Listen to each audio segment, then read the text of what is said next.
নমস্কার বন্ধুরা, পঞ্চব্যঞ্জন হেসেলে সবাইকে স্বাগত। আজ আর একটা নতুন রেসিপি নিয়ে আপনাদের সামনে হাজির হয়ে গেছি। এই ভ্যাপসা গরমে অনেকেরই অনেক কিছু খেতে ইচ্ছা করছে না, তো সেই কারণে এই রেসিপিটা কিন্তু এই ভ্যাপসা গরমে ভীষণ ভালো লাগে। তো তার জন্য এখানে 1 লিটার দুধ থেকে ছানা কেটে নিয়েছি, আর ছানার মধ্যে একটু পরিমাণ মতন দিয়ে দিলাম লবণ। এবার বেশ সুন্দরভাবে এইভাবে আমরা একটু মেখে নেব, তাহলে কিন্তু ভীষণ স্মুথ হয়ে যাবে।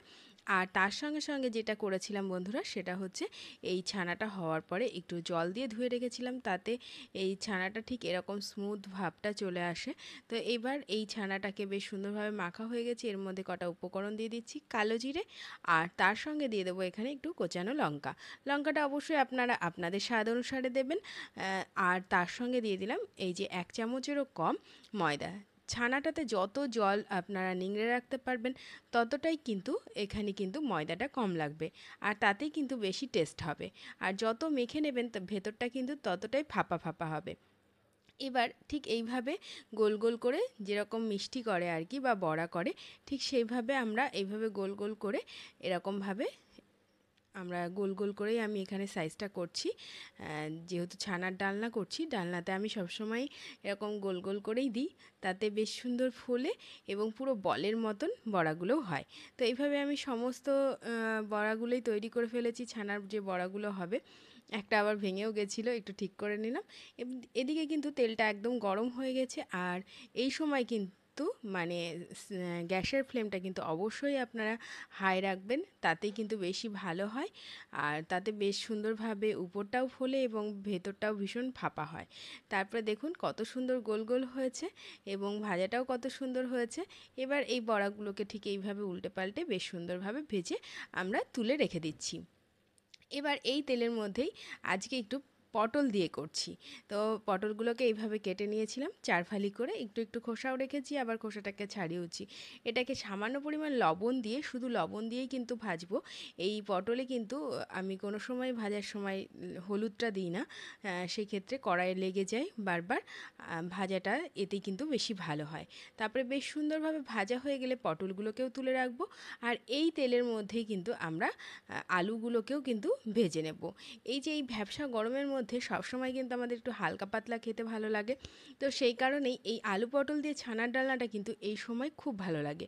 তো এবার আলুগুলোকেও এরকম লবণ আর হলুদ দিয়ে বেশ সুন্দরভাবে ভেজে নেব, যাতে ভেতরটাও নরম হয়। তার জন্য একটুখানি আমরা ঢাকা দিয়ে দিয়ে ভেজে নেব, তাতে খুব সুন্দরভাবে নরম হয়ে যাবে। দেখুন কত সুন্দর আলুগুলো ভাজা হয়ে গেছে, দেখেই বুঝতে পারছেন। এবার আলুগুলোকেও তুলে নিচ্ছি পটলের মধ্যে। তারপরে দেখুন এখানে অনেকটা তেল আছে, এতটা তেল আমাদের লাগবে না, তো সেই কারণে আমরা তেলটা একটু কমিয়ে নেব। নিয়ে এই তেলের মধ্যে দিয়ে দেব জিরে ফোড়ন, আর একটু সামান্য দিয়ে দেব শুকনো লঙ্কা ফোড়ন। ব্যাস, আর কিচ্ছু কিন্তু এই তরকারিতে সেরকম মশলা লাগে না। আর মশলা বলতে একটু জিরে আদা বাটা আর পাকা লঙ্কা আর ধনের গুঁড়োটাকে একসঙ্গে মিক্সিতে একটু মানে পেস্ট করে নিয়েছিলাম। এইবার এই মশলাটাকে বেশ সুন্দরভাবে কষিয়ে নেব, যতক্ষণ না মশলা থেকে তেল ছেড়ে আসছে এবং আদা জিরের কাঁচা গন্ধটা বেরিয়ে যাচ্ছে। ব্যাস, তেল যখন ছেড়ে আসবে এখানে দিয়ে দিচ্ছি আমরা একটু পরিমাণ মতন হলুদ। আর হলুদটা দিলে কালারটা আরও সুন্দর আসবে, সেজন্য আগেই হলুদটাকে দিয়ে দিলাম।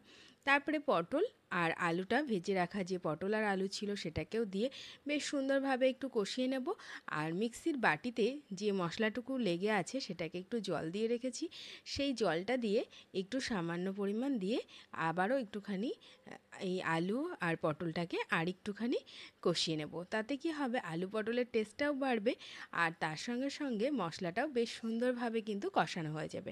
তারপরে এই মিক্সি ধোয়া জলটা, আর তার সঙ্গে এই যেটাতে আমি ছানাটা মেখেছিলাম যে পাত্রে, সেই পাত্রেও জল দিয়ে রেখেছিলাম, সেই জলটাও দিয়ে দিলাম। আর এই রেসিপিতে কিন্তু বেশ অনেকটা পরিমাণ জল লাগে। আগেই বলেছি যে এই হালকা পাতলা রান্নাটা কিন্তু ভীষণ ভালো লাগে। তো তারপরে লবণ দিয়ে দিয়েছিলাম পরিমাণ মতন, ফুটে উঠলে এই ছানার বড়াগুলোকে দিয়ে দিলাম। ভেজে রাখা ছানার বড়াগুলোকে একটু নাড়াচাড়া করে নিয়ে এখানে দিয়ে দেবো আমরা গরম মশলার গুঁড়ো, বা আপনারা ভাজা মশলার গুঁড়োও কিন্তু এখানে ব্যবহার করতে পারেন। ব্যাস, তারপরে খানিকক্ষণ নাড়াচাড়া করে স্ট্যান্ডিং হিটে খানিকক্ষণ রেখে দিতে হবে। তারপরে গরম গরম পরিবেশন করুন এই সুন্দর ছানার ডালনা। তা আজকের রেসিপি আপনাদের কেমন লাগলো অবশ্যই জানাবেন। ভালো লাগলে সাবস্ক্রাইব করে পাশে থাকবেন, আর তার সঙ্গে সঙ্গে শেয়ার, লাইক এবং কমেন্ট করতেও ভুলবেন না। তা আজকের মতো এই পর্যন্তই, টাটা।